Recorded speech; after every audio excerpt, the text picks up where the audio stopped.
Hello and welcome to History of Dragon Ball. Today we are looking at what the outcome of Granola's wish could mean.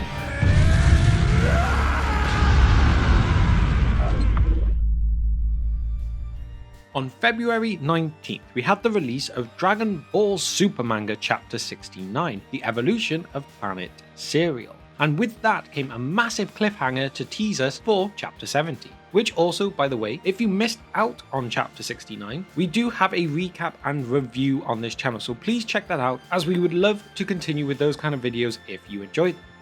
But anyway, Granolah had come to learn the location of the second of the two Dragon Balls needed on his planet to summon their dragon. And this came as a surprise to him because both he and the Namekian he lives with thought they had been lost forever. So he goes and steals the ball, escapes to the mountains, and summons the dragon to grant his wish. And also, if you don't know, the dragon on this planet is named Toronbo.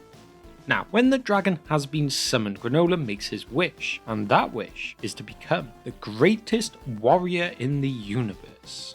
This is where we have our question arise, and that is obviously, what will happen next? Is Granolah going to become an unstoppable threat to our heroes with one simple wish? Or will the dragon even be able to grant Granolah the extreme power of what he has wished for? After all, the eternal dragons are not all powerful and do have their limitations.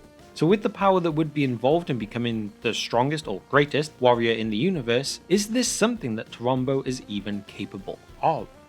So let's have a look at what could happen depending on which way the wish goes. And first of all, let's consider that Toronbo is perfectly capable of making Granolah the strongest warrior. After all, in Chapter 68, Granolah the Survivor, the Oracle Fish does predict that the balance in Universe 7 is shifted and that the strongest warrior in the universe will soon rise up. So that means that this could actually make sense. This would mean that Granolah now stands above, well, everyone, above the likes of Vegeta and Goku, and above someone like Broly as well. Although, whether this would include the likes of gods and angels, or just mortals, could definitely still be up for debate. But for our argument's sake, let's say it doesn't really matter, as the usual case is, Beerus and Whis will not get involved anyway, whether they're stronger or not. So now, let's picture, he is the greatest warrior and he wants to take down Frieza. All of his actions are motivated by his desire for revenge, as he wants to avenge his people. So it only makes sense. Killing Frieza is really his next goal. And whether he'll go straight to Frieza or not is another question, because he could start working his way through all of Frieza's army first to either draw him out or really just to get under his skin. Obviously, somewhere in this story, Goku and Vegeta will need to cross paths with Granolah, so how could this happen? Perhaps Frieza gets worried and asks for their help, maybe calling in a favour. After all, he came and helped them out with the Tournament of Power. Or Granolah gets to come across Broly and in turn then Goku. Or maybe Granolah takes out a planet or people that Goku is closer to, like the Namekians, and then that would cause them to step in. Although this one is a lot less likely, as obviously Granolah is already friends with the Namekian. But then again, there is always the likely option as well of Goku simply hearing about someone making a wish to become the greatest warrior in the universe and just simply wants to fight him.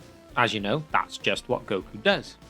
Or maybe it could be something completely different again. We don't really know too much at this point. But then we got the second option, and that is the one that I actually lean a bit more towards myself. And this one is that I do not believe the dragon will really possess the required power to make such a wish come true. The dragon's powers are linked to those who created them, like we see with Shenron and Kami or Dende. So it is unlikely that Monaito would be strong enough for this kind of power either. And even at this point, we're not actually sure if the number of the Dragon Balls made to summon the dragon even links with the power of the dragon itself, or whether it is completely irrelevant in that regard. So if this is the case, then there is a good chance instead that Granolah will be pointed in the direction of one of the other dragons instead, whether that could be the likes of Shenron on Earth, or even to the Super Dragon Balls, as then this would give a good reason for his path to cross with the likes of Goku or Frieza, for example.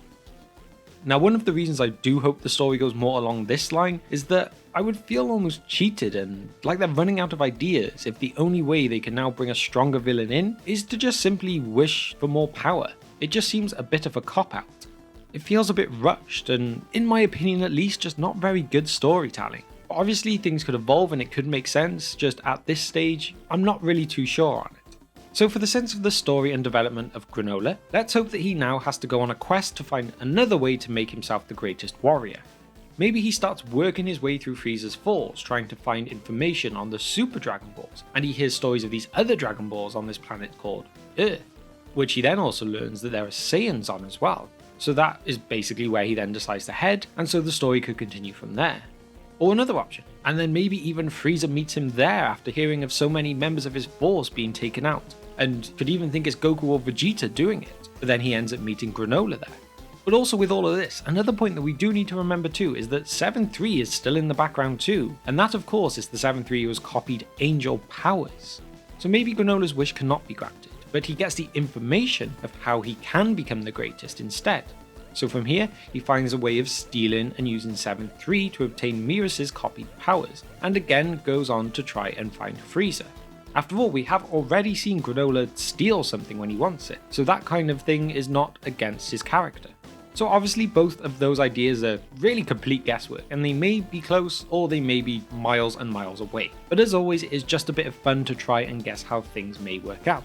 So now that is my thoughts on Granolah's wish, I would really love to know what you all think as well. Do any of my theories come close to matching yours? Do you have a completely different one that you would like to share? Because to be honest, I'd really love to hear them. Getting fan theories for next chapters or next episodes I always find really fascinating and really fun to read. And you never know, there may just be some information that I have missed out somewhere and I'd love to be filled in on it. So I'd like to give you all a massive thank you if you have managed to reach the end of this video with me. I would ask if you did enjoy it, please hit the subscribe button and the bell icon too for video notifications, as well as the like button, as these are the things that massively help us out with that YouTube algorithm. So thank you once more if you have made it with me to the end, and I will see you next time on History of Dragon Ball.